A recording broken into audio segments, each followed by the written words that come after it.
and welcome to Kolam Podu. I am Bhargavi Mani. Now, if this is the first time you're coming across our videos or our channel, here is something you need to know. Kolam Podu is a happy project.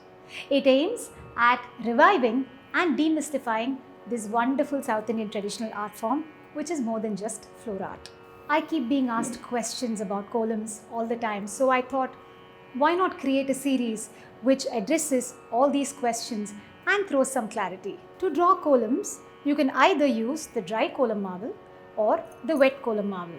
In this video, let's focus on understanding how to put together your dry Kolam Maavu. But before we get to the video, let me remind you to subscribe to our channel and press the bell icon for regular updates.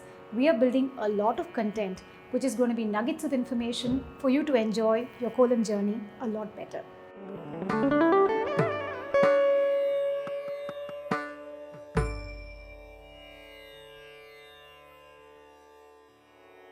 Well, if you're going to be drawing the traditional way, there are two things that you need to take into account if you want your columns to be beautiful.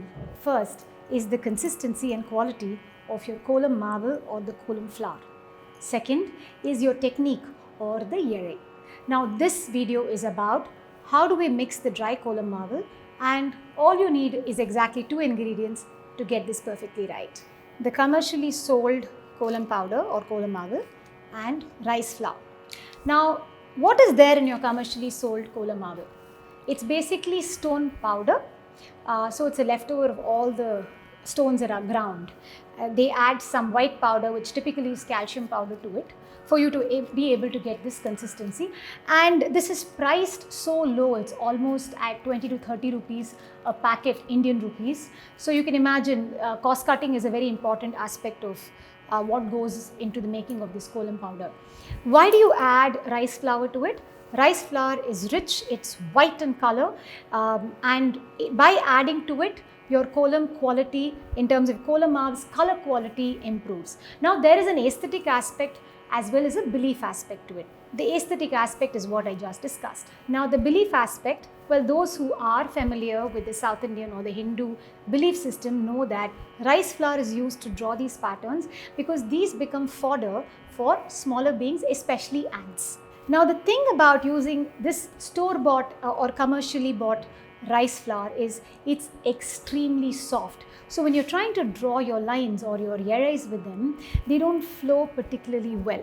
So the disadvantage of using just the store-bought Kolam Maavu is it might not be bright enough, and the disadvantage of using only the rice flour is you might not get the right texture. By combining these two, you can actually get your perfect Kolam Maavu. To get my perfect Kolam Maavu, I typically use 3 parts of commercially bought Kolam Maavu to 1 part of rice flour. Now, this is not cast in stone.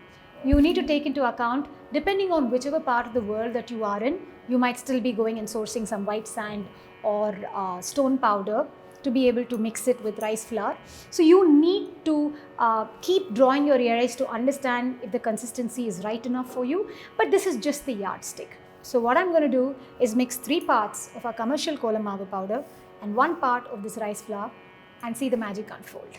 Well, stay tuned and watch this video till the very end, because not only am I going to teach you how I mix it, I'm also going to be sharing some tips and tricks and all my little secrets.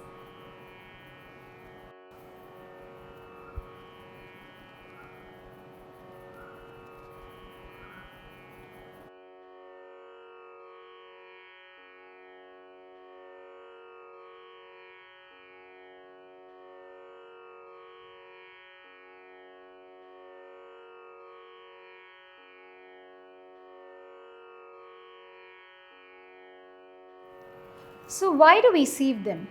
Now see, an important aspect that I forgot to mention earlier is these stones. They are not like, as I said, they don't go through an ISO system where the size of the stone is controlled, right? So stones can be big and small. So when you're trying to draw the columns, the consistency will be an issue. What's also an issue is that the powders don't mix well together. Let me show you so that you'll understand the difference yourself. So that's 3 parts of Kolam Maavu that's gone in. I'm going to quickly add my 1 part of Arasi Maavu. Just give me a moment.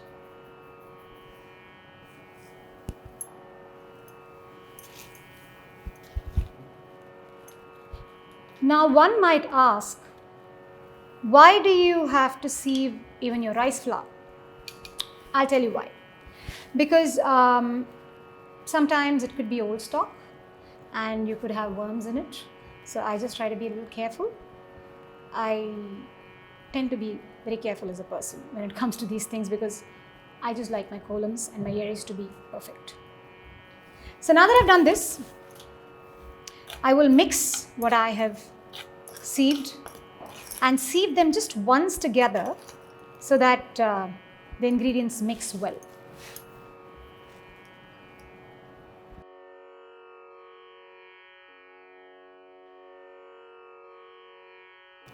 Okay, so here you can see the consistency and the ease of flow in the Kolam Maavu that I put together.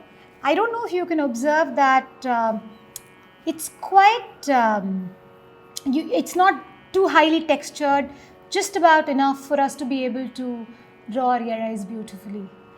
So why don't I draw lines in different different powders for you to be able to understand and appreciate the difference. Now this is your commercially bought Kolam Maavu. If you observe it closely, you will notice that it kind of spreads itself out. The powdery part of it moves with the air, and the sedimental part of it also disperses itself. Now in the process, it doesn't look particularly neat. Now if you look at the store-bought Arasi Maavu, which is really soft in texture, if you notice, they don't flow particularly well. Now there are people who are fantastic at using the Arasi Maavu and still getting it right. I don't. But if you notice, it doesn't lend itself to easy Ezhais. Now you saw me sieving out sediments from the commercially bought Kolam Maavu. So here is what happens with that leftover. So can you see these particles is what disperses this. So you can see that difference. Now let me draw you a line with the Maavu that we have created for you to be able to understand and appreciate the difference. So between these two, it has not dispersed as much. Plus this is a lot brighter than this commercially bought Kolam Maavu because we have added Arasi Maavu to this.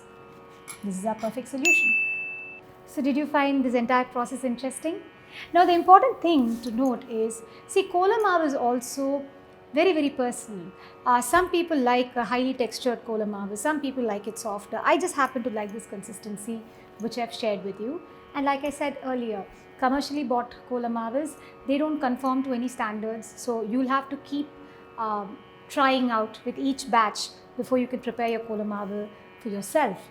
Now, if you have tips that I haven't shared that you know, or you have experiences that are different from mine, please share them with me so that I can share them with the tribe so that everybody benefits in the process. If you like this content and if you found it useful, please be generous and press the like button and leave us a comment. Feedback is always very encouraging. Please share this content with whoever you think will find this useful, because more people enjoy columns, our tribe increases, doesn't it? We're present on various social media platforms. Here are the details. However, we're most active on Instagram and on YouTube. The best way for you to reach out to me if you have any questions or comments is by either leaving a comment on the comment section of the YouTube channel, or you can send me a message on Instagram. I'm always just one message away. I'm just going to quickly remind you to subscribe to our channel and press the bell icon for regular updates. We're working on a lot of nuggets that are going to be helpful for everyone who's interested in columns. Now that you've got your Kolam Maavu consistency right, next is to just crack the Ezhais. We've made a separate video for that, which I will link to this video for your convenience. Life is beautiful if we choose for it to be. So until then, Kolam Podu.